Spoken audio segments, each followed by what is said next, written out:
Seperti halnya Maria, kami ingin mengambil momen indah kami duduk di kaki-Mu, menikmati hadirat-Mu Tuhan, menikmati hadirat-Mu yang selalu memberikan kekuatan dalam hidup kami. Allah Roh Kudus, Roh penghibur, Roh yang manis, tutup bungkus hati setiap kami yang ada di sini. Seperti halnya bejana yang siap dibentuk, siang ini kami rindu Tuhan membentuk kami. Tuhan membentuk setiap kami menjadi bejana yang siap Engkau pakai. Karena ya Allah Kudus, apapun yang dapat memisahkan kami, yang mengganggu hati pikiran kami saat ini, untuk kami dapat mendengar firman-Mu, kami sepakat bersekutu hati kami tolak di dalam nama Yesus. Kami percaya di dalam hadirat-Mu, di dalam teguran-Mu yang manis, di dalam kebenaran firman-Mu, maka siang hari ini kami akan dapat Kau kuatkan, dan keluar dari sini kami akan menjadi bejana baru yang siap Engkau bentuk. Berbicaralah Tuhan, jamah setiap kami siap mendengarkan. Amin. Shalom. Apa kabar? Ada sukacita? Ada? Mukanya nggak sukacita sih ya. Ya di sini sukacita, yang di sana nggak sukacita, lapar ya? Apa dingin ya? Dingin ya. Sekali lagi saya tanya, ada sukacita? Ada. Ada ya, amin ya. Sebenarnya gini, kalau ngomong sukacita ya benar nggak sih? Saya juga nggak tahu nih. Tapi ada satu teman saya yang bilang ya, sukacita tuh katanya mudah. Saraf sukacita tuh sebenarnya katanya adanya di sini nih, di tengah-tengah sini. Betul nggak? Betul nggak? Tapi gini nih, ini intermezzo sebentar ya, supaya nggak tegang, mukanya tegang semua, saya jadi takut soalnya. Ini intermezzo ya. Ada yang suka nonton film India nggak? Nggak nyangka ya, puji ya. Oh ya benar ya, ya. Saya sebenarnya bukan penggemar film India, enggak ya. Tapi berkaitan dengan sukacita ya. Mungkin kita suka perhatiin kalau film India itu kan wanita-wanita pakai merah-merah di sini ya. Itu artinya apa? Sudah menikah ya? Iya. Oh gitu ya. Pokoknya ada tandanya di sini ya. Maksud saya gini, saya nggak penggemar film India, tapi satu hal yang saya suka dari film India itu spiritnya ya. Coba lihat deh wanita-wanita India yang pakai merah-merah tuh ya. Itu mau disiksa sama suaminya nyanyi, benar nggak? Hah? Mau disiksa mertuanya nyanyi, coba. Mau ditangkap polisi nyanyi lagi ya. Artinya apa? Sukacita terus loh. Saya nggak ngerti apa karena tanda di sini tadi ya. Jadi pokoknya mau disiksa suaminya nyanyi, disiksa mertuanya nyanyi, dibohongin sama temennya dia nyanyi, gitu ya. Pokoknya nyanyi terus tuh filmnya dari awal sampai akhir ya. Mestinya kita anak-anak Tuhan juga begitu ya, benar nggak? Selalu sukacita ya. Oke. Coba sekali lagi, ada sukacita? Coba mukanya yang lebih cerah gitu dong. Ketawa gitu ya. Oke, selamat ketemu lagi dengan saya. Tema kali ini kita akan bicara tentang metafora kehidupan ya. Oke, ada di situ di slide-nya ya. Kira-kira apa sih metafora kehidupan? Kemarin ada yang ketemu saya bilang gini, Bu, materinya susah amat sih Bu. Metamorfosis katanya. Hah? Saya bilang apa saya salah kasih slide ke Pak Mario ya? Oh, metamorfosis gitu ya. Bukan metamorfosis ya, tapi metafora. Metafora apa sih? Ada yang tahu nggak metafora? Perubahan. Iya, metafora itu pandangan ya. Bagaimana kita memandang, kalau metafora kehidupan itu artinya bagaimana kita memandang kehidupan. Cara kita memandang kehidupan itu akan membentuk kehidupan itu sendiri ya. Cara kita mendefinisikan kehidupan itu akan menentukan takdir kita ya. Jadi sekarang kita mau siang hari ini berbicara mengenai metafora kehidupan. Bagaimana cara pandang manusia mengenai kehidupan yang tentu saja karena kita masih nampak di bumi, berarti metaforanya menurut dunia adalah ya. Coba kita pindah slide berikutnya. Ya. Jadi udah satu frekuensi nih ya, nggak ada istilah metamorfosis lagi ya. Itu mah mau jadi kupu-kupu kalau metamorfosis ya. Udah sama frekuensinya ya, metafora. Artinya bagaimana cara kita memandang kehidupan itu sendiri ya. Sekarang kalau kita tanya nih, metafora kehidupan, bagaimana cara kita memandang? Kalau kita lihat di gambar ya, Bu Puji sendiri deh. Bu Puji kalau memandang kehidupan itu apa ya? Makna kehidupan tuh buat Bu Puji apa? Makna kehidupan. Ya, kehidupan itu dipandang sebagai apa? Anugerah. Sebagai beratnya belum udah penutup, kalau gitu saya udahan aja nih. Anugerah ya, oke.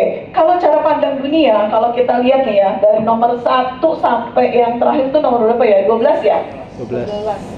Sampai 12 ya. Ini adalah cara dunia memandang, betul? Ada yang mengatakan dunia itu seperti naik sepeda katanya ya, mesti seimbang gitu ya selalu, kalau enggak nanti enggak jalan-jalan. Ada juga yang bilang mendefinisikan hidup itu adalah pilihan ya. Ada juga yang bilang hidup itu perjalanan panjang gitu ya, kayak lagunya Ebit G. Adi aja ya. Kayaknya nggak ada yang, Bu Puji tahu, tapi yang lain pada nggak tahu loh, ini kayaknya beda generasi kayak sama saya. Oke. Lalu yang berikutnya apa nggak kelihatan ya?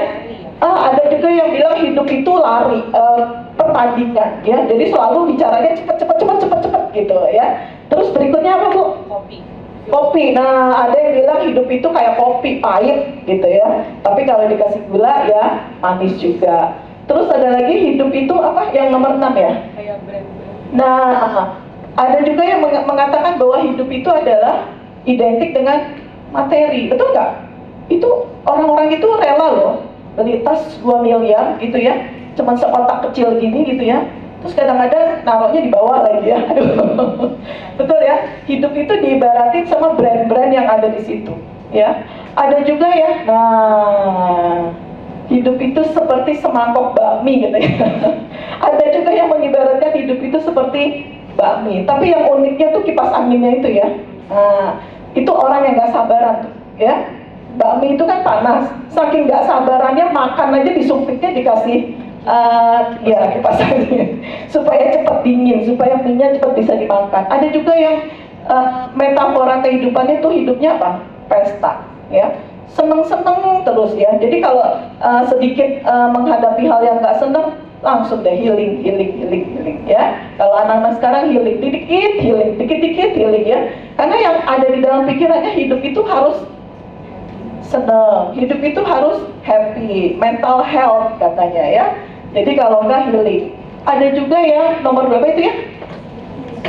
9 apa itu ya? Ular. Iya. Bukan ular sini sebenarnya. Tato. Ada yang punya tato di sini? Ada yang punya tato di sini? Ada juga kan orang-orang yang senang menggambarkan sebuah kehidupan tuh lewat tato, bener ya? Dia tato tubuhnya gitu ya. Nih sekali lagi saya intermezzo nih cerita ya. Rumah saya tuh kan di Sentul ya. Sentul itu kan teman-teman tahu Sentul kan ya? Tahu ya, jangan-jangan di Jakarta semua nggak tahu daerah pinggiran Sentul ya. Itu kan enak banget buat sepedaan gitu ya. Terus moge tuh, motor gede tuh saya suka lihat tuh mereka tuh ada iring-iringan gitu ya. Jadi satu ketika nih saya lagi makan ya di salah satu rumah makan di Sentul bersama suami dan anak saya. Terus rombongan moge-moge ini pada istirahat. Jadi masuklah itu ke rumah makan di mana kami udah di situ makan ya. Wah, ternyata bukan cuman motornya aja yang gede ya kalau moge-moge itu ya. Tatonya juga besar-besar ya. Orangnya juga besar-besar gitu ya. Terus mereka saling ngobrol gitu ya. Tato baru lu apa gitu ya. Oh, gua ular nih. Kenapa lu pakai ular? Wah, pokoknya ular tuh harus cerdik, cepet, gesit gitu ya. Yang satu lagi bilang, tato lu apa gitu. Oh, tato gua singa. Kenapa singa? Wah, pokoknya garang gitu ya. Nah, jadi saya geli aja nih. Saya kan senang dengerin nama berdua, suami saya ya sama anak saya. Jadi saya dengerin nih para pemilik moge-moge ini bicara soal tatonya. Lalu nggak berapa lama istri-istri mereka masuk dong ke rumah makannya. Lalu ada satu bapak ya yang tatonya singa ini. Biasa kan woman is always right ya, benar nggak? Bapak-bapak coba, benar nggak bapak-bapak ya? Istrinya masuk, langsung istrinya, ini bapak yang tadi gede, atau singanya gede, langsung, iya mah, iya mah, iya mah. Wah, singanya jadi kucing kayaknya. Tapi maksud saya mau bicara adalah kadang-kadang manusia menggambarkan makna hidup itu lewat sesuatu dan itu dituangkan, gambarkan pada tubuhnya. Padahal semu barusan dia bilang, kenapa singa besar, gede gitu kan, gagah, buas gitu ya. Istrinya datang, mana? Ya mah, ya mah, ya mah gitu. Jadi semu kan, betul nggak? Ada lagi di situ apa ya? Mobil mewah, betul? Ada juga orang yang makna hidupnya itu adalah semakin banyak koleksi mobilnya, hidupnya semakin sukses, semakin berhasil. Ya, artinya apa? Dunia menawarkan definisi makna hidup. Salah nggak? Nggak salah juga sih, terserah juga sih kalau mau mengikuti definisi dunia, nggak ada salahnya, betul ya. Tapi kita mau lihat ya, kita coba lihat dulu ya di Roma 12 ayat 2. Ada yang bisa bantu saya untuk bacakan Roma 12 ayat 2? Janganlah, ada yang bisa bantu baca? Ayat 2. Ya. Janganlah kamu menjadi serupa dengan dunia ini, tetapi berubahlah oleh pembaharuan budimu, sehingga kamu dapat membedakan manakah kehendak Allah, apa yang baik, yang berkenan kepada Allah, dan yang sempurna. Oke. Jadi kalau tadi dunia menawarkan metafora kehidupan itu tadi ya, yang tadi kita udah lihat ya.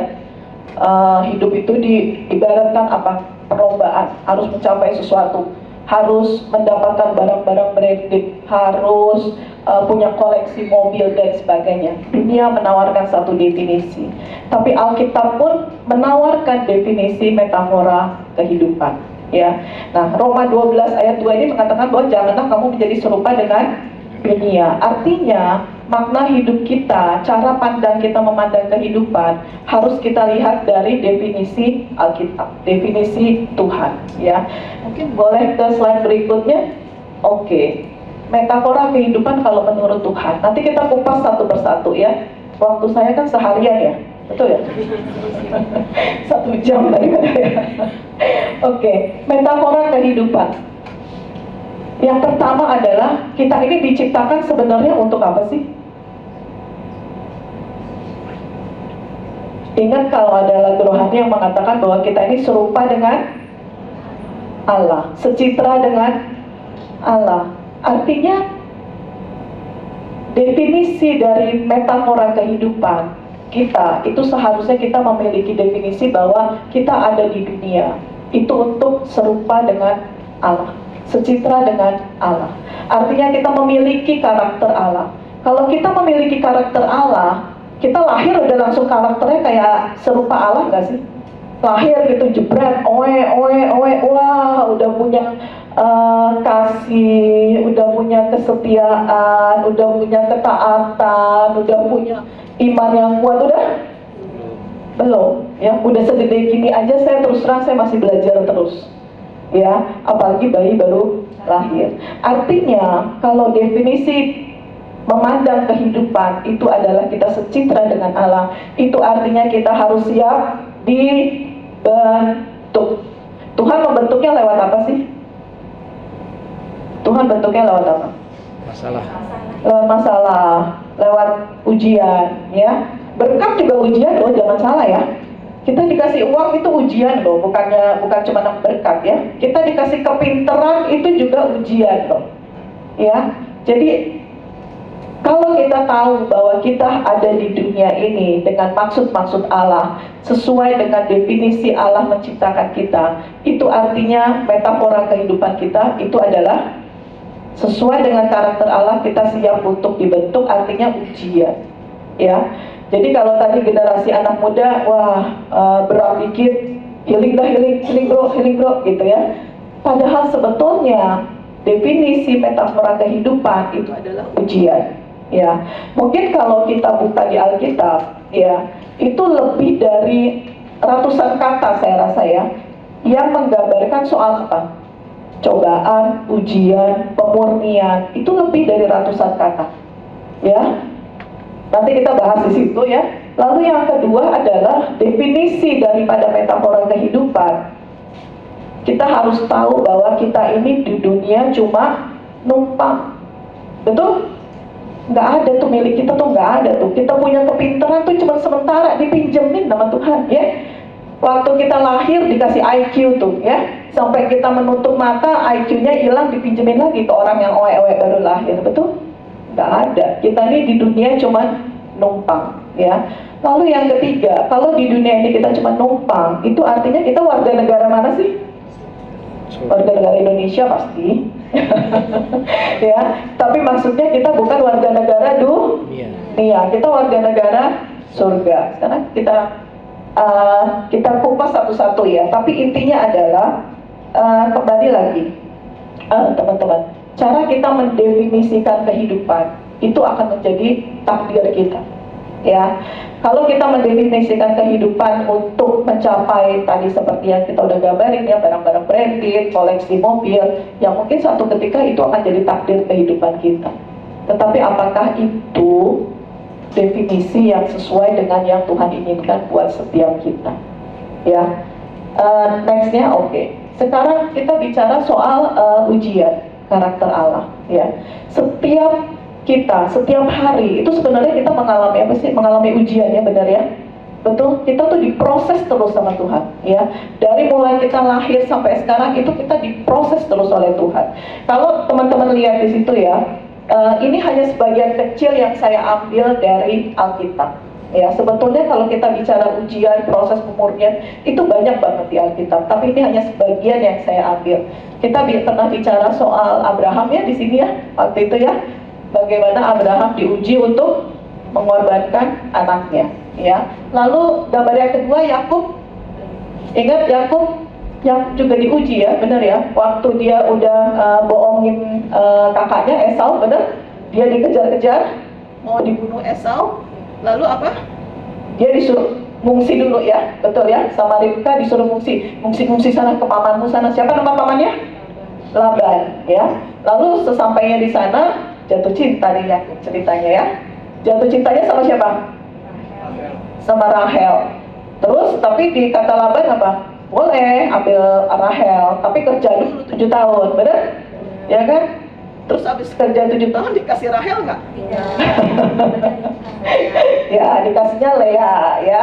Nah, tapi terus akhirnya Yakub nih cintanya luar biasa nih ya. Ini luar biasa nih kalau yang masih jomblo-jomblo, coba ikutin Yakub tuh ya. Luar biasa loh pengorbanannya Yakub untuk dapetin Rahel ya. Terus kata Laban apa? Kerja lagi 7 tahun ya. Tapi yang terakhir akhirnya dapat ya Rahel ya. Bagaimana Tuhan menguji Yakub, kesabaran Yakub untuk mendapatkan Rahel ya.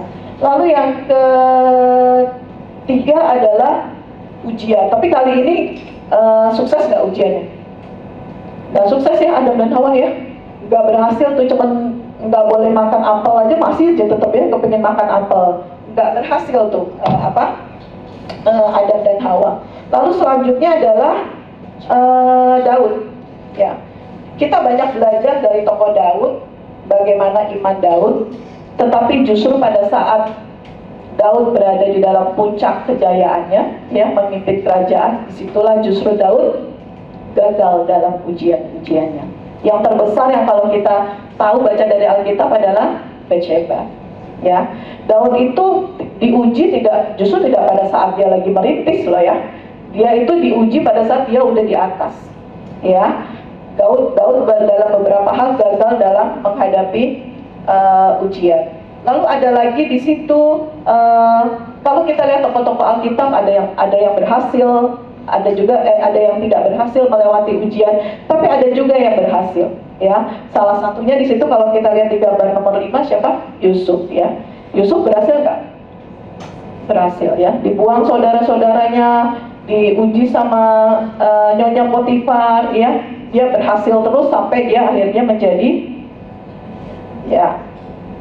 Lalu kalau yang keenam gambar apa tuh ya kira-kira ya? Yang keenam gambar apa?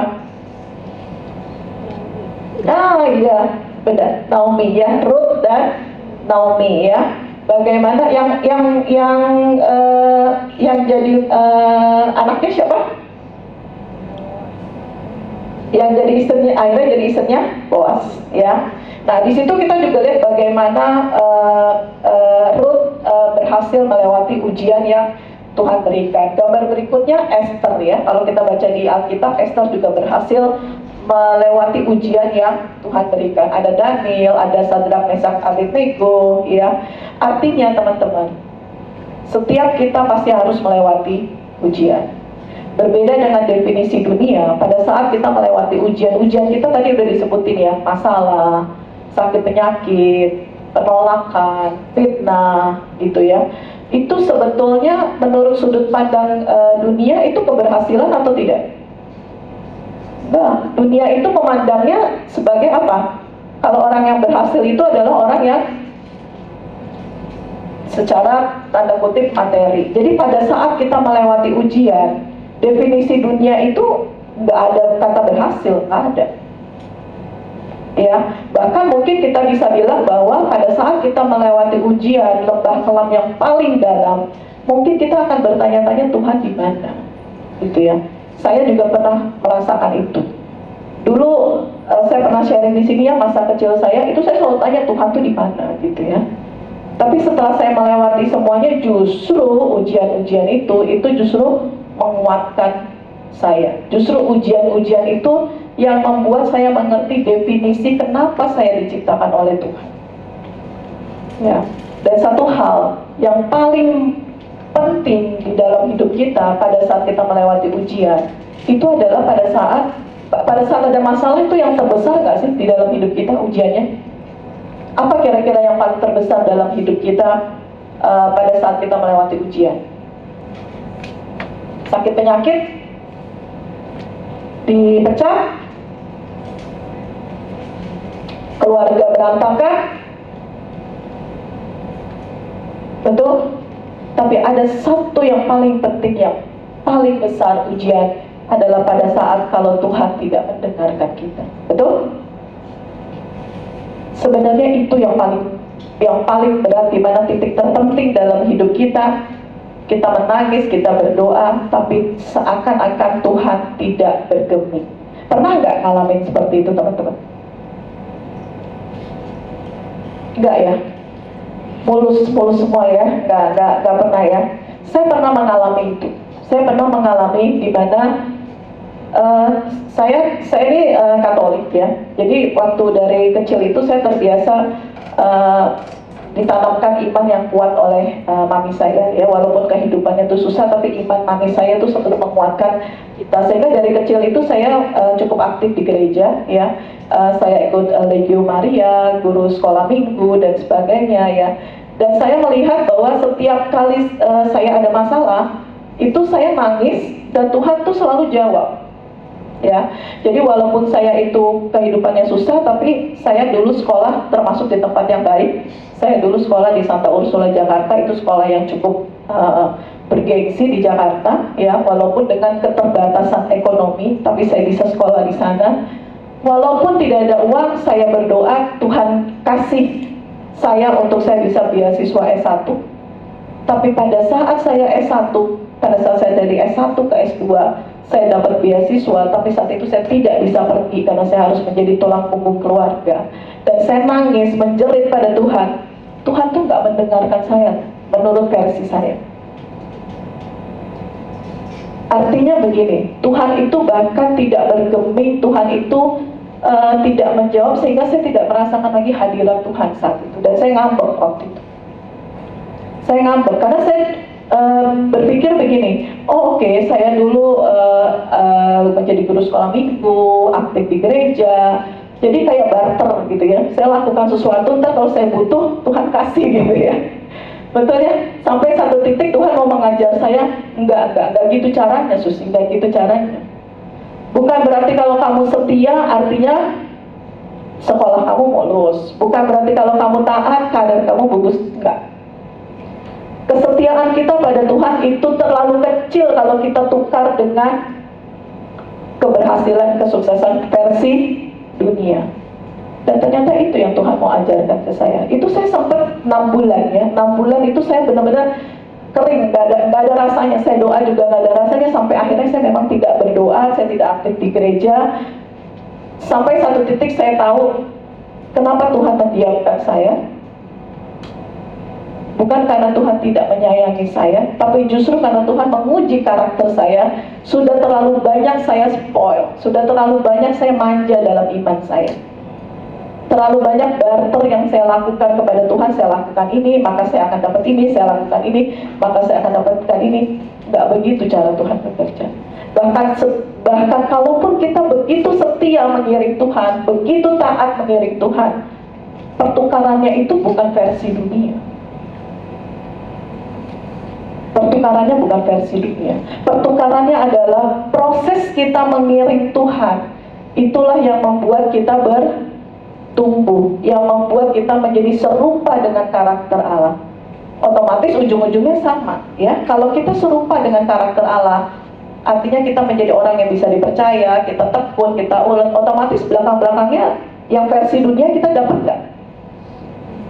Dapat nggak? Dapat. Tapi bukan tujuannya versi dunia dulu ya. Tujuannya adalah kita tahu kita diproses dan dibentuk oleh Tuhan. Kira-kira kalau di dalam Alkitab ada nggak raja yang seperti ini? Ada tuh, saya kasih di nomor 9. Raja siapa kira-kira? Bukan, Raja Hizkia ya. Nanti teman-teman baca, itu ada di 2 Tawarikh 32. Tapi mungkin kita baca satu ayatnya aja ya. 2 Tawarikh 32 ayat 31. Ada yang bisa bantu saya baca? 2 Tawarikh 32 ayat 31.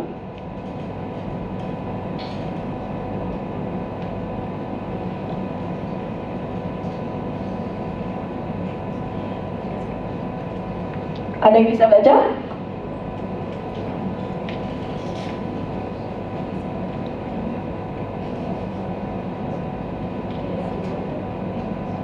Saya baca ya. Demikianlah juga ketika utusan-utusan Raja Babel datang kepadanya untuk menanyakan tanda ajaib yang telah terjadi di negeri. Ketika itu Allah meninggalkan dia untuk mencobainya, supaya diketahui segala isi hatinya ya. Kalau nanti teman-teman baca ya tentang Raja Hizkia, itu ada di 2 Tawarikh ya. Di khususnya di 32 ini, itu adalah selama perjalanannya Raja Hizkia itu selalu mendapat perkenanan Tuhan, betul? Mendapat penyertaan Tuhan, betul?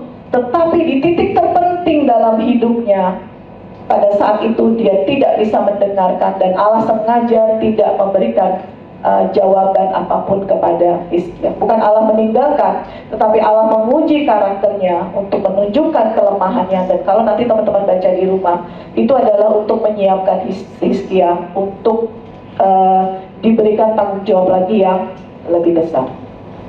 Ya, jadi teman-teman, kalau kita mandang satu ujian, mungkin teman-teman juga harus ingat bahwa di dalam setiap ujian, masalah apapun yang saat ini teman-teman sedang hadapi, saya dan teman-teman harus melihatnya sebagai definisi metafora kehidupan yang berasal dari Tuhan. Bahwa saya sedang diproses, bahwa saya sedang dibentuk, dan Tuhan menyiapkan saya untuk proses yang tanggung jawab yang lebih besar. Satu hal mungkin yang kita juga mesti ingat, bahwa walaupun kita ini di dunia diciptakan untuk serupa dengan Allah dan melalui proses ujian, tapi Tuhan gak pernah kasih ujian itu melebihi anugerah yang kita bisa lalui, betul? Anugerahnya selalu jauh lebih besar daripada yang kita harus, ujian yang harus kita lalui ya. Lalu berikutnya, slide berikutnya ya.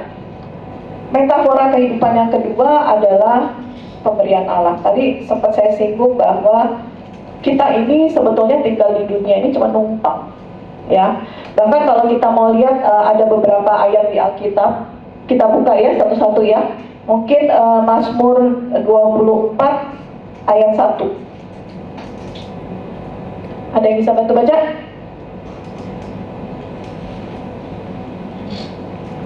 Maka yang punya bumi serta segala Ya, artinya kita sebenarnya di dunia ini cuma ngapain sih? Numpang, betul? Dunia ini sebetulnya milik Tuhan, propertinya Tuhan. Kalau kita ada di sini itu sebenarnya untuk sementara. Kalau kita mungkin dikasih berkat rumah, ya itu sebenarnya juga bukan propertinya kita, gitu. Ya, jadi kalau kita tahu bahwa kita numpang, dunia ini sebetulnya punya Tuhan. Jadi sebenarnya kita ini sebagai manusia cuma dikasih apa sih sama Tuhan? Propertinya dikasih nggak? Propertinya dikasih nggak? Propertinya nggak dikasih. Nanti kalau kita mati gantian lagi dipinjemin ke orang lain, ya kan?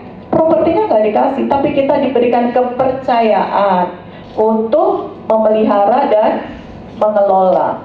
Jadi kalau dipikir ya, kalau kita itu cuma dikasih kepercayaan untuk memelihara dan mengelola, bukan punya loh ya, betul? Tapi standar iman kita tuh kan standar yang tinggi ya, walaupun kita tahu kita cuma memelihara dan mengelola, pasti kita jaga itu seturut firman yang Tuhan mau kita lakukan, betul? Ini saya selalu katakan ini ke anak-anak saya juga, ya. Jadi anak saya yang besar itu kuliah di Jerman. Jadi saya biasanya tuh jenguk ya anak saya di sana.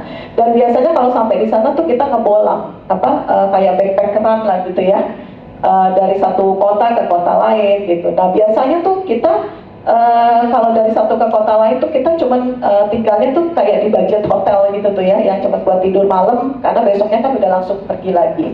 Tapi kalau misalnya saya cukup lama tinggal di kota itu, biasanya saya sewa apartemen. Tapi bayangin teman-teman kalau apartemen di sana pasti kecil-kecil, ya. Satu ketika teman saya yang di Austria itu justru balik ke Jakarta, ya. Jadi waktu dia tahu saya mau ke Austria, dia bilang pakai aja sus rumah gua sus. Ya udah, seneng dong saya pakai ya. Dan itu pengalaman pertama kami, karena biasanya kami kalau jalan-jalan tuh cuma budget hotel tuh kecil banget gitu ya, cuma buat tidur doang, atau apartemennya juga kecil. Tapi satu ketika kami dapat pinjaman rumah, dan rumah itu cukup besar untuk ukuran di Eropa ya. Tapi karena yang namanya minjem, ya namanya minjem itu bukan kita milikin ya. Tapi saya bilang ke anak-anak saya, kita harus pelihara ini betul-betul waktu kita datang dan kita pergi itu betul-betul semua perabotan yang ada di situ itu seperti sedia kala. Itu artinya bahwa kita punya tanggung jawab, walaupun itu bukan milik kita, tapi karena kita dipinjemin, maka kita punya tanggung jawab untuk menjadikan rumah itu seperti awalnya Tuhan menjadikan. Nah itulah tugas tanggung jawab kita ada di dunia ini, sebenarnya bukan untuk memiliki, enggak. Kita tuh cuma dikasih kuasa, dikasih percaya untuk mengawasi aja kok, untuk memelihara dan mengelola, ya. Lalu ada juga kita baca ya Kejadian 1 ayat 28. Kejadian 1 ayat 28. Ada yang mau baca? Kejadian 1 ayat 28. Allah memberkati mereka, lalu Allah berfirman kepada mereka, beranak cuculah dan bertambah banyak, penuhilah bumi dan taklukkanlah itu, berkuasalah atas ikan-ikan di laut dan burung-burung di udara dan atas segala binatang yang merayap di bumi. Ya, jadi sejak Adam dan Hawa itu Tuhan hanya meminta mereka untuk beranak cucu, memelihara dan mengelola bumi. Tapi buminya sendiri properti Tuhan. Sehingga kalau kita tahu bahwa semuanya bukan milik kita, kita layak nggak untuk berpegang? Enggak, kita nggak layak untuk berpegang. Kita layak nggak menghabiskan hidup kita, menginvestasikan hidup kita, waktu kita, pikiran kita, tenaga kita hanya untuk hal-hal yang bersifat dunia? Layak nggak? Tentu saja tidak, ya. Jadi kalau Tuhan mengatakan bahwa segala sesuatunya dipercayakan, maka kita harus tunjukkan bahwa kita adalah memang yang dapat dipercaya. Kita baca ya, 1 Korintus 4 ayat 2. Sebab siapakah yang menganggap engkau begitu penting, dan apakah yang engkau punyai yang tidak engkau terima? Dan jika engkau memang menerimanya, mengapakah engkau memegahkan diri seolah-olah engkau tidak menerimanya? Ya, itu tadi 1 Korintus 4 ayat 7 ya. Kita tidak layak untuk bermegah. 1 Korintus 4 ayat 2. Ada yang bisa baca? Tolong.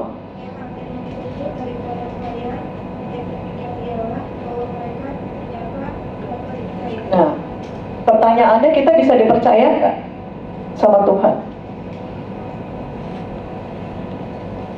Ini pertanyaan ke diri kita masing-masing ya. Termasuk saya pun, setiap pagi kalau saya berdoa, saya tanya, saya ini dapat dipercaya oleh Tuhan nggak sih? Karena sebenarnya semua yang saya miliki itu bukan milik saya. Kalau saya memiliki suami, memiliki anak-anak, memiliki pekerjaan, memiliki rumah dan sebagainya, itu sebenarnya Tuhan percayakan ke saya. Jadi setiap pagi saya tanya, saya ini dapat dipercaya nggak saya tuh menjadi istri dari suami saya? Saya ini bisa dipercaya Tuhan nggak untuk menjadi ibu dari anak-anak saya? Saya ini bisa dipercaya nggak bahwa saya ini diberikan pekerjaan di kantor yang artinya harus saya kembalikan lagi, karena saya ini cuma dipakai Tuhan untuk memelihara, mengelola, mengawasi.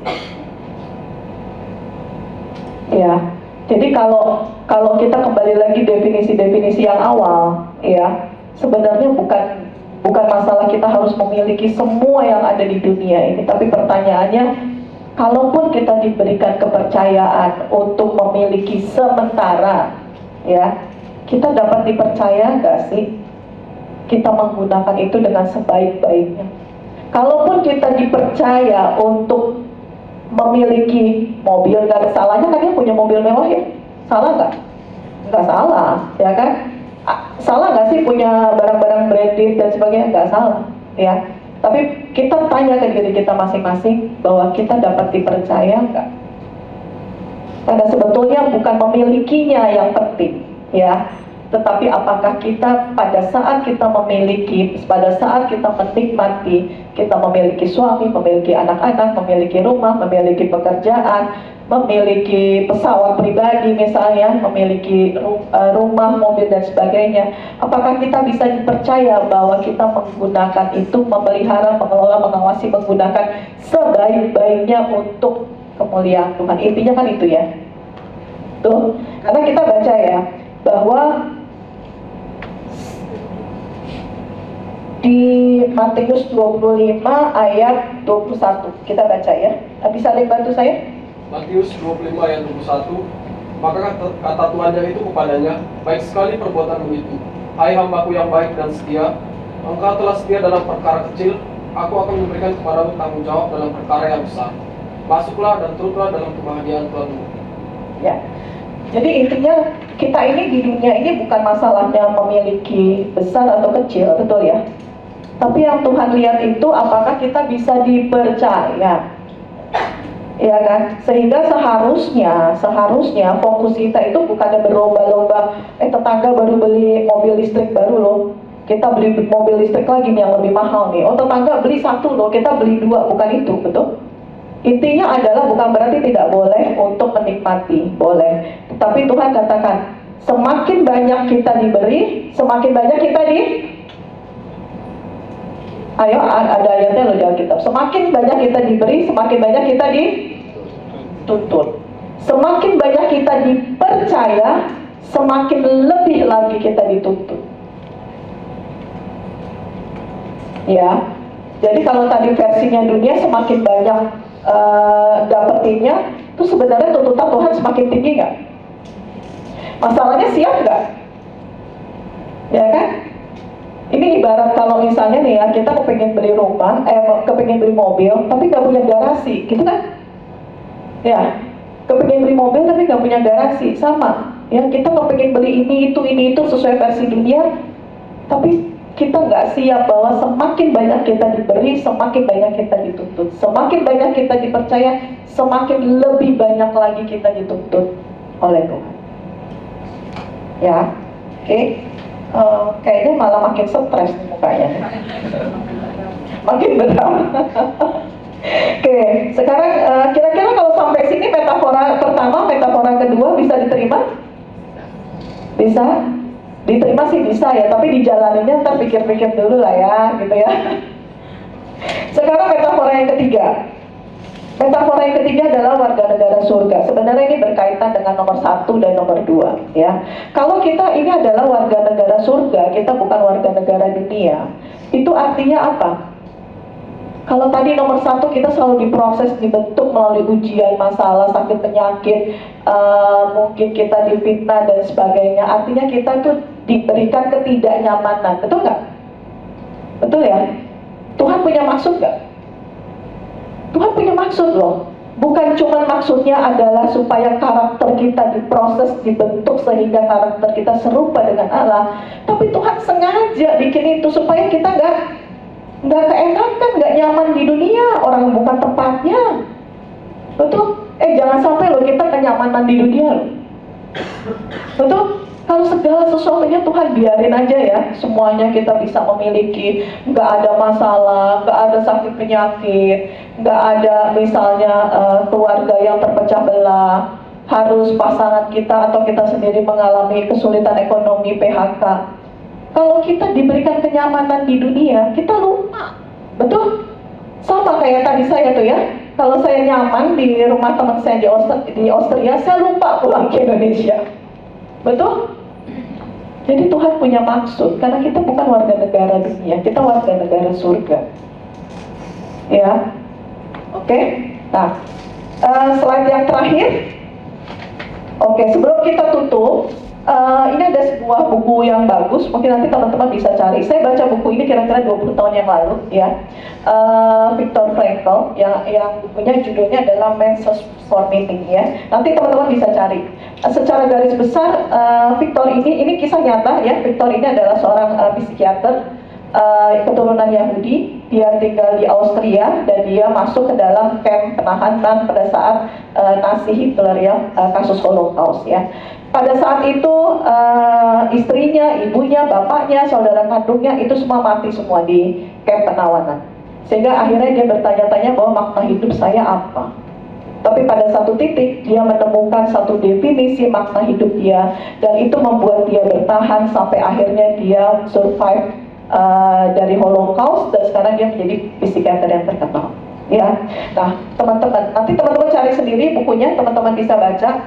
Tapi intinya adalah apapun yang boleh kita alamin saat ini, saat kita menemukan makna kehidupan bukan versinya dunia, tetapi versinya Tuhan, maka kita bisa melaluinya dengan sukacita. Maka kita bisa melaluinya dengan penuh pengharapan. Maka kita bisa tidak merasa kecemasan, betul? Tapi kalau kita selalu versinya dunia, kita akan selalu cemas. Ya, kita akan selalu takut anak saya gimana, suami saya gimana, masa depan saya seperti apa. Tapi kalau kita tahu makna hidup kita, setiap hari kita bangun, walaupun kita sedang sakit, walaupun kita lagi punya masalah, tapi pagi kita bangun saat kita tahu di dalam masalah saya, di dalam ujian saya berproses untuk kebaikan Tuhan, maka kita akan lebih mudah untuk menghadapi kehidupan. Mari kita tundukkan kepala. Musik bisa bermain dengan lembut.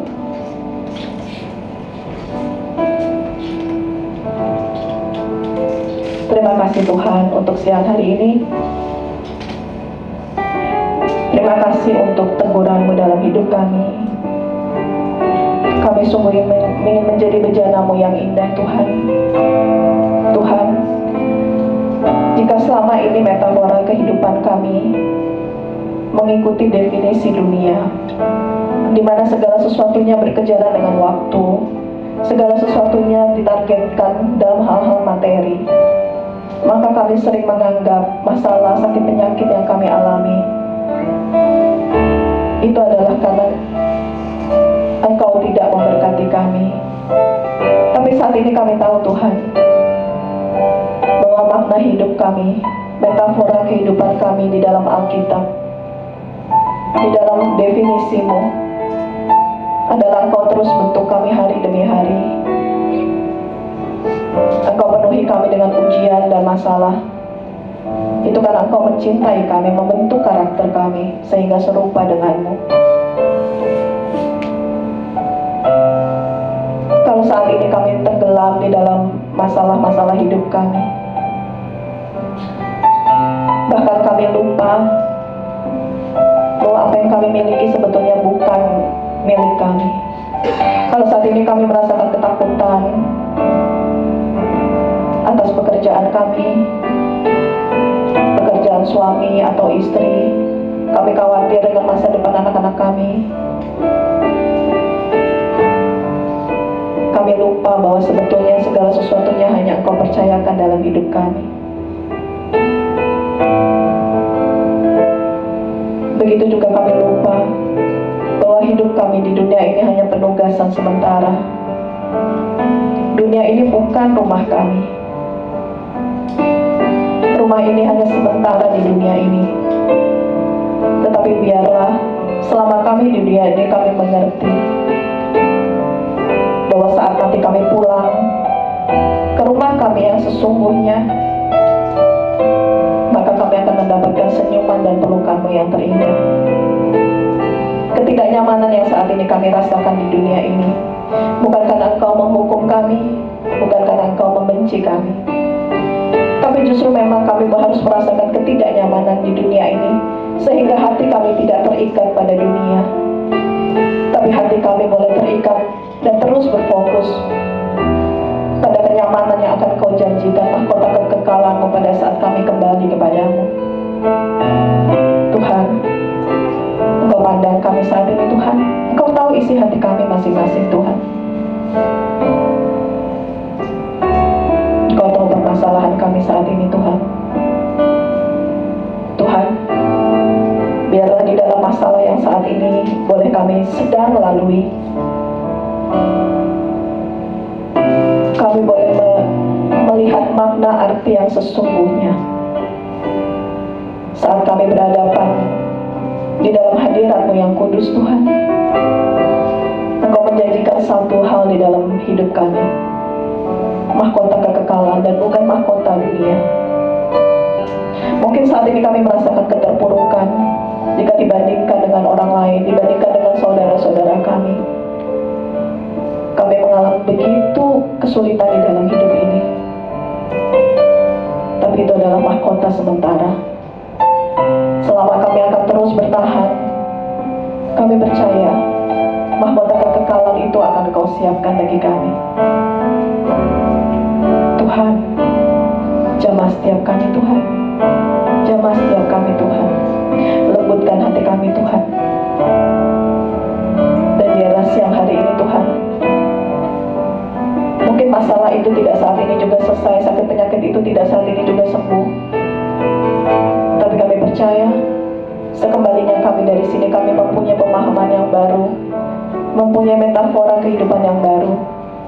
Metafora bahwa hidup ini adalah ujian yang terus Engkau lakukan dalam hidup kami. Metafora bahwa hidup ini adalah kepercayaan yang Engkau berikan. Sehingga kami tidak fokus untuk memiliki, tapi kami fokus untuk bertanggung jawab, memelihara, mengelola, dan mengembalikannya lagi untuk kemuliaan nama-Mu. Sepulangnya dari sini kami memiliki pemahaman yang baru, bahwa kami bukan warga negara dunia, tapi warga negara surga. Sehingga apapun yang saat ini boleh terjadi Tuhan, itu karena Engkau mengasihi kami, itu karena Engkau mau kami tidak terikat pada dunia ini. Terima kasih Tuhan, terima kasih. Mari kita lanjutkan dengan doa berkat penutup. Tuhan, sebentar lagi kami akan kembali di dalam hiruk pikuk sekuler kami, hiruk pikuk dunia kami. Tapi kami percaya Tuhan, Engkau telah ubahkan kami menjadi bejana-Mu yang memiliki paradigma yang baru. Kami percaya Tuhan, sekembalinya nanti Tuhan, bukan karena kebaikan kami, tapi karena kasih anugerah-Mu selalu setia dalam hidup kami. Kami percaya Tuhan, Engkau memimpin, menjaga, menyertai, memberkati langkah kami, keluarga kami, pasangan hidup kami, anak-anak kami, keluarga besar kami, pekerjaan kami, usaha kami, kesehatan kami Tuhan. Dan kami percaya Tuhan, bahwa Engkau juga memberkati perusahaan di tempat kami bekerja, KPN Corporation. Dan kami percaya kasih bangsa dan negara kami. Terima kasih Tuhan. Kami siap untuk kembali, kami memiliki semangat yang baru, karena kami percaya Tuhan, Engkau telah membaharui hati pikiran kami siang hari ini. Terima kasih Tuhan, terima kasih.